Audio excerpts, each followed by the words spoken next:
네, 외교부 연결해 보도록 하겠습니다. 현재 헝가리 현지에서 구조 작업이 진행 중인데 기상 상황 등의 어려움이 많다고 전해지고 있습니다. 구조 지원을 위한 정부 신속 대응팀이 헝가리로 출발을 했고요. 강경화 외교부 장관이 직접 현지에서 구조를 지휘하기 위해 오늘 떠납니다. 외교부 연결해 보도록 하겠습니다. 김지성 기자. 네, 외교부에 나와 있습니다. 네, 정부가 적극적으로 직접 구조에 나섰다고요. 네, 정부가 헝가리 현지에 신속 대응팀을 파견한 데 이어 해군도 구조대를 파견하기로 했습니다. 해난 구조대 소속 심해 잠수사 7명이 곧 출발할 예정입니다. 앞서 신속 대응팀 선발대는 오늘 오후 먼저 헝가리로 향했습니다. 현지 시각으로 오늘 저녁 도착해서 곧바로 현장에서 구조 작업을 지원할 것으로 보입니다. 정부는 사고가 나자 중앙재난안전대책본부를 꾸렸는데요. 본부장을 맡은 강경화 외교부 장관이 오늘 밤 부다페스트로 출발해서 현지에서 직접 구조 작업을 총지휘할 예정입니다.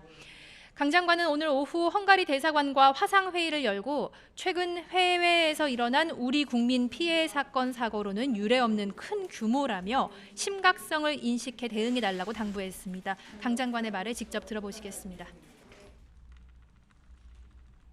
저도 현지 대책반 구성 그리고 활동을 지휘 감독하고 현장 대응이 원활하게 이루어질 수 있도록 헝가리 당국과 협의하기 위해 오늘 저녁 부다페스트로 출발할 예정입니다. 아울러 근본 사고 대응 및 수습 과정에서 필요한 다니브강 유역 주변국들과의 국제 공조에도 각별히 신경 써주시기 바랍니다.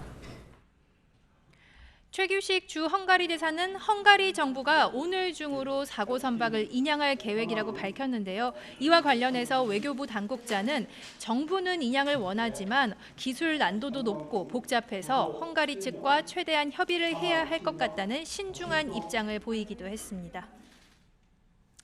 네, 그런가 하면요. 이제 사망자 숫자 관련해서 좀 변경이 있었다는 소식이 들려오고 있는데요. 당초 헝가리인 1명을 포함해 사망자를 8명으로 발표를 했는데 다시 정정을 했다고요?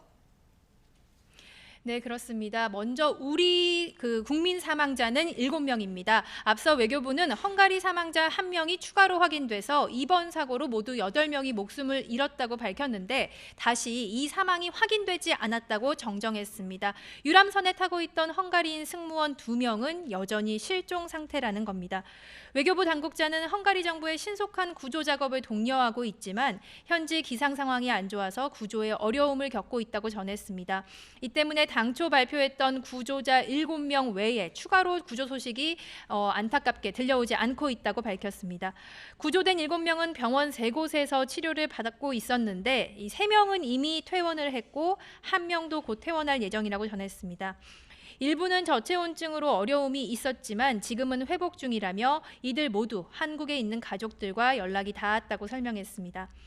외교부 당국자는 또 확인된 사망자의 신원은 여전히 확인되지 않고 있다며 필요할 경우 국가수 감식반을 파견하는 것도 검토하고 있다고 덧붙였습니다.